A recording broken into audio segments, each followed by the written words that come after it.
예수님을 사랑하신 분만 아멘 합시다.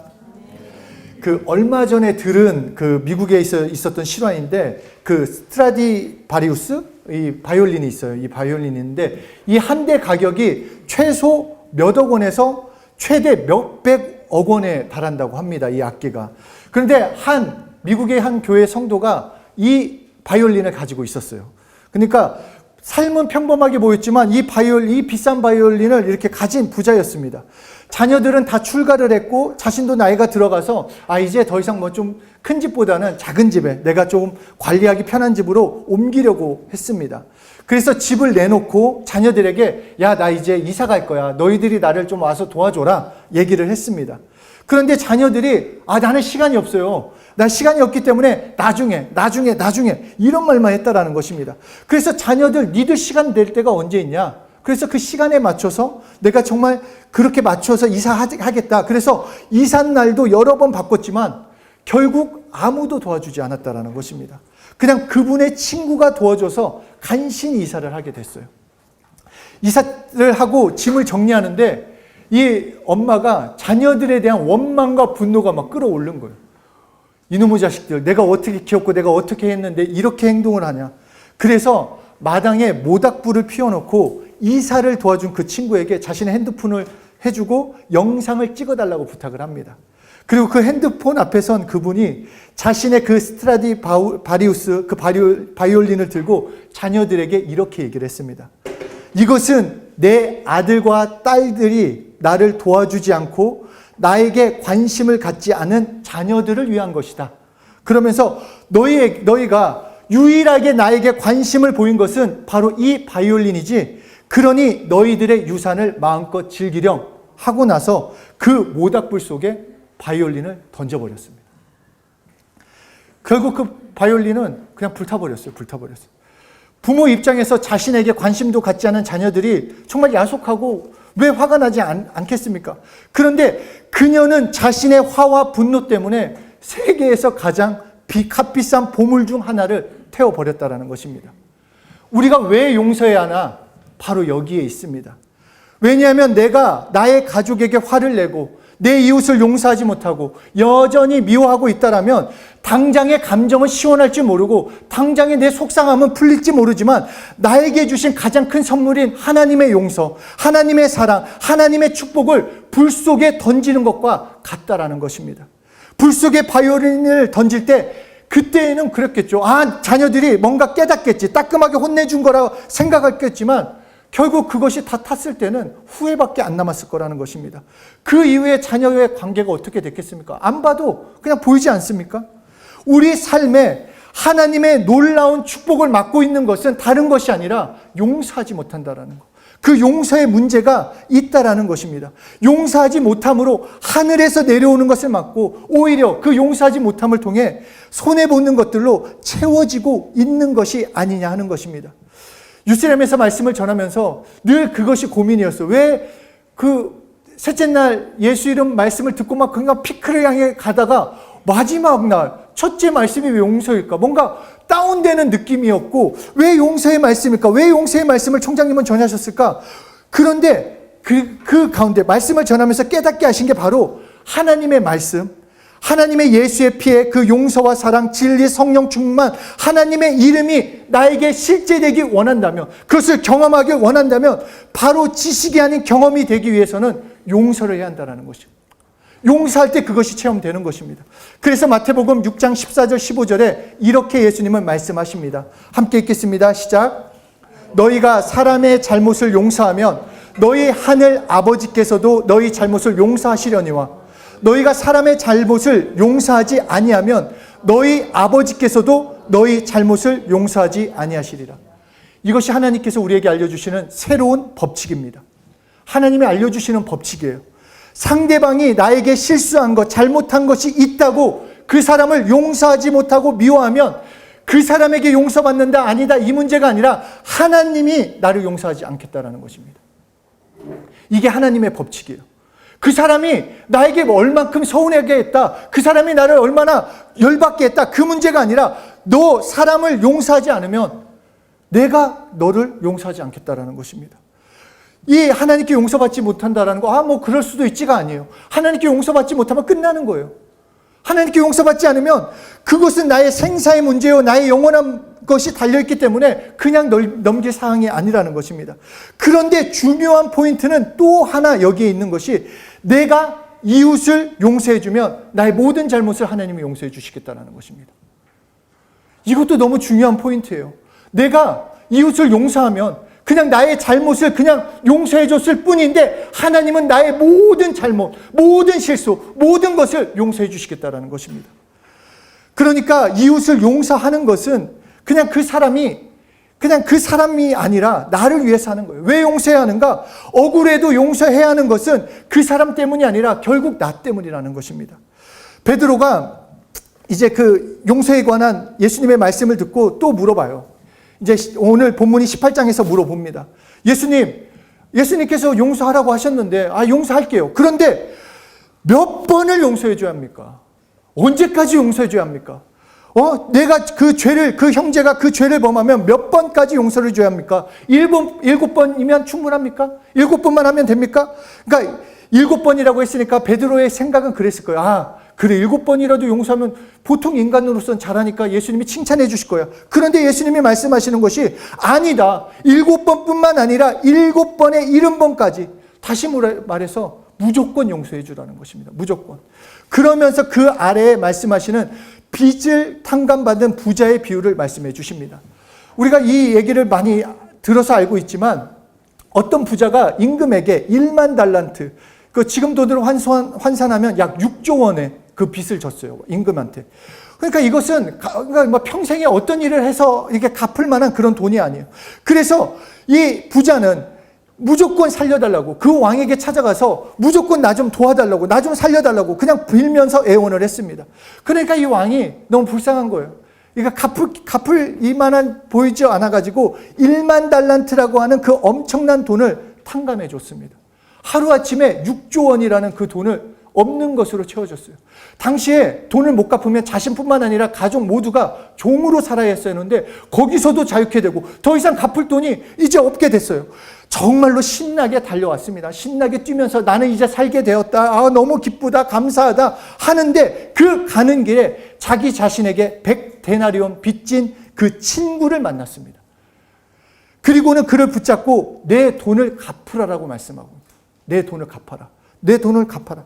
100데나리온은 현재 화폐로 하면 1,000만 원 정도 돼요. 1,000만 원.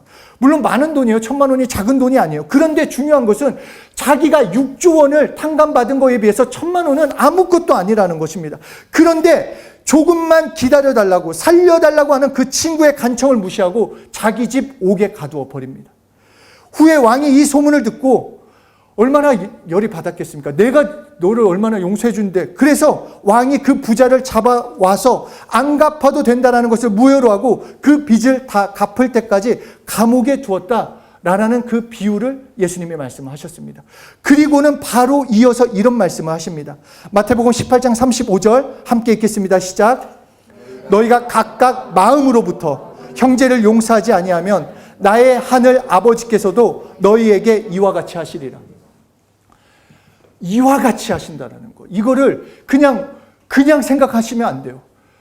그러니까 무조건 남에게 핑계를 대고, 내가 그 자식이, 그 녀석이, 그놈 때문에 내가 피해받고 내가 힘든데, 그렇게 생각할 것이 아니라 너희가 각각 마음으로부터, 겉으로만 나 용서할게요, 이것이 아니라 마음으로부터 용서해야 한다. 그렇지 않으면 하나님의 용서를 경험할 수 없다라는 것입니다. 우리는 죄에서 죽을 수밖에 없었어요. 지옥 갈 수밖에 없는 그 큰 죄를 졌다라는 것입니다. 이 죄의 빚을 보면은 정말 1만 달란트라고 하는 그것과 비교할 수 없는 큰 빚, 누군가는 죽어야 하는 그 죄, 그 빚을 지었어요. 그런데 예수님께서 우리가 원하지도 않았고 우리가 바라지도 않았는데 오셔서 십자가에 피 흘려 죽으셨어요. 그리고는 내가 너를 용서했다. 지옥 갈 수밖에 없는 나를 건져주셨다라는 거예요. 그런데 너 그 큰 용서를 받고 용서하지 못한다고 한다면, 그 이웃을 나를 좀 힘들게 한다라고, 나를 좀 괴롭게 한다라고 그 사람을 용서하지 않는다라고 한다면 내가 너에게 어떻게 해야겠냐는 것입니다. 그렇다면 너는 나의 용서를 잊어버린 것이 아니라는 것입니다. 네가 내 용서를 정말로 감사하게 생각한다면 이웃을 당연히 용서하는 것 아니겠느냐? 그러면 너는 믿음이 없다라는 것입니다. 그러므로 예수님께서 정말로 나를 용서했음을 진정으로 믿고 안다고 한다면, 감사하게 생각한다고 한다면, 이 사실을 믿는다면 우리는 이웃을 용서해야 한다는 것입니다. 그렇기 때문에 에베소서 4장 31절 32절 쉬운 성경에 이런 말씀을 합니다. 원한을 품거나 화내지 마십시오. 가시 돋친 말로 다른 사람의 마음을 아프게 하지 마십시오. 친절히 대하고 사랑과 온유함으로 하나님이 그리스도 안에서 여러분을 용서하신 것 같이 서로를 용서하십시오.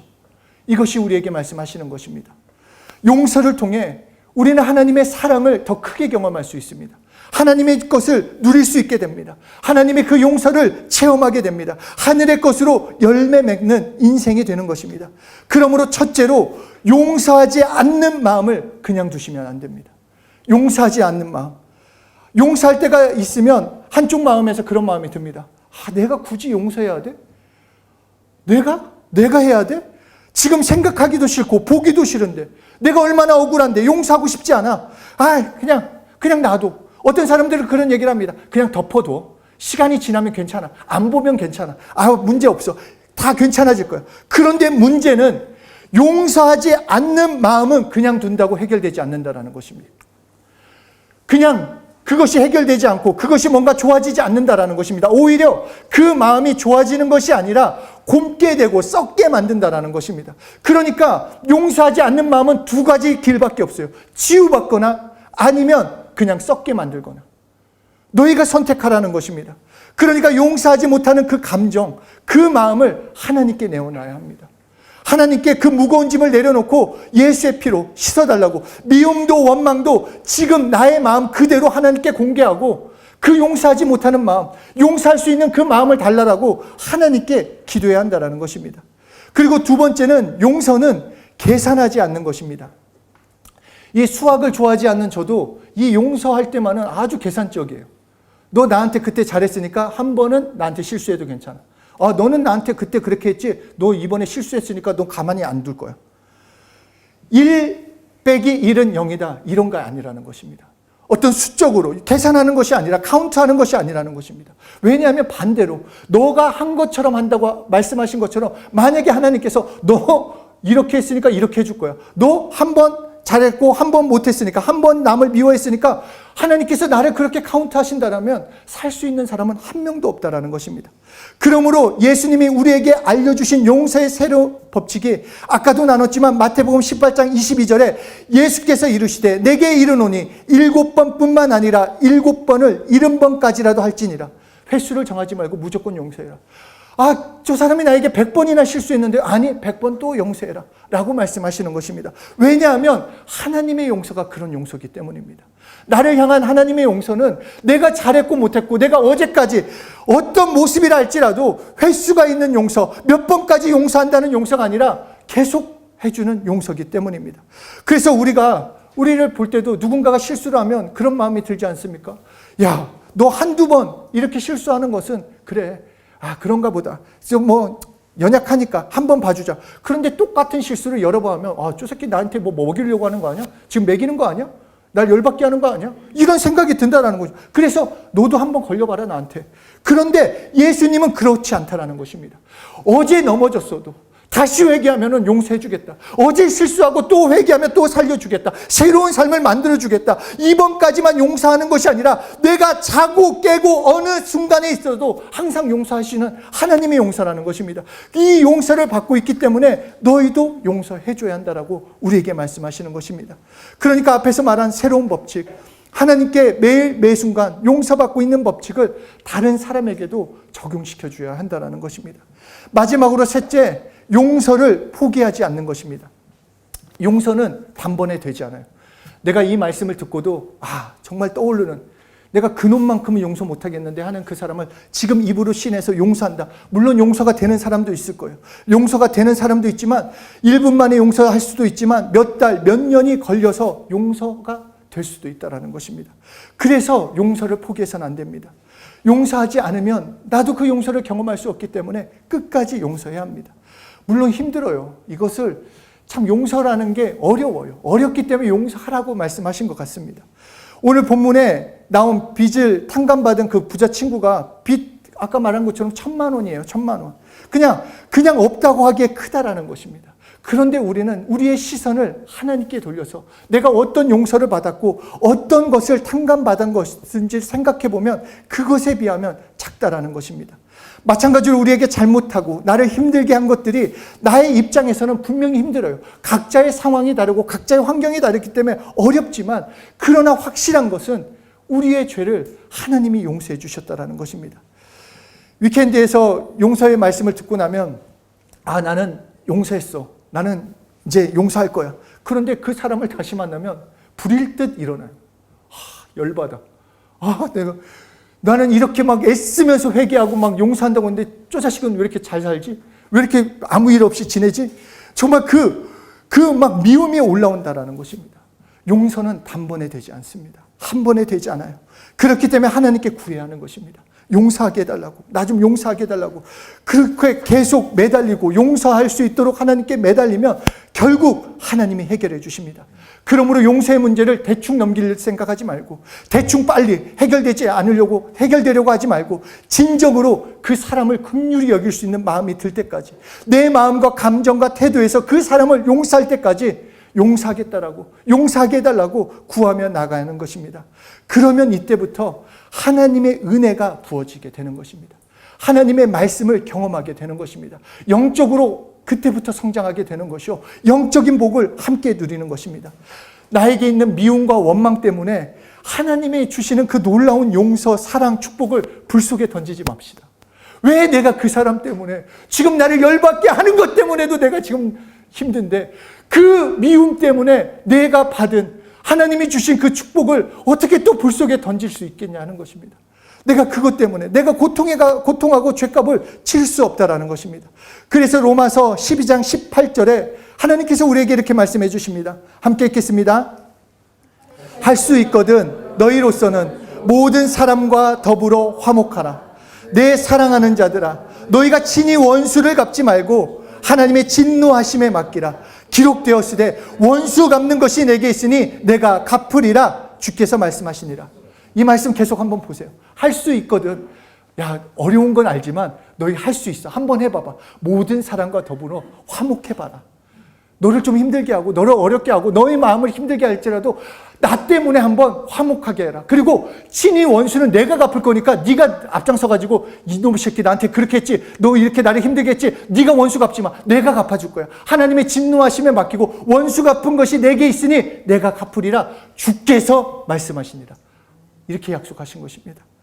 하나님의 용서 때문에 우리 정말 애써 봅시다. 누구든 나와 함께하는 자들한테 정말로 화목하려고 애써보고 그 모든 사정 하나님이 아십니다. 하나님이 아시고 하나님이 해결해 주십니다. 그러니까 그 하나님께 나를 맡기고 그냥 하나님께 용서하게 해달라고 그 용서를 받으며 정말 그 용서하는 삶을 사시는 한 분 한 분 되시길 예수 이름으로 축복합니다. 정말 용서해야 삽니다. 용서. 이제 2023년이 거의 마지막을 향해 11월 오늘 마지막 주예요. 다음 주부터 12월입니다. 그러니까 한 해를 돌아보면서 관계 가운데 어려움이 있었던 것들 내어놓고 회개도 하고, 또 관계 가운데 힘들었던 것, 내 마음이 힘들었던 것, 또 어떤 면에서는 우리가 참 이기적이어가지고 어떨 때는 내가 늘 나만 상처받았다고 했는데 나 때문에 상처받은 사람들도 있어요. 내가 몰라서 그렇지. 사실 그런 부분들은 또 깨닫게 해달라고 하고 내가 용서를 또 구해야 하는 것입니다. 정말 나를 용서하시고 사랑하시는 하나님만을 믿고 정말 용서하시는, 정말 용서의 축복을 누리시는 한 분 한 분 되시길 축복합니다. 정말 우리 옆에 사람하고 얘기합시다. 용서합시다. 정말 용서합시다.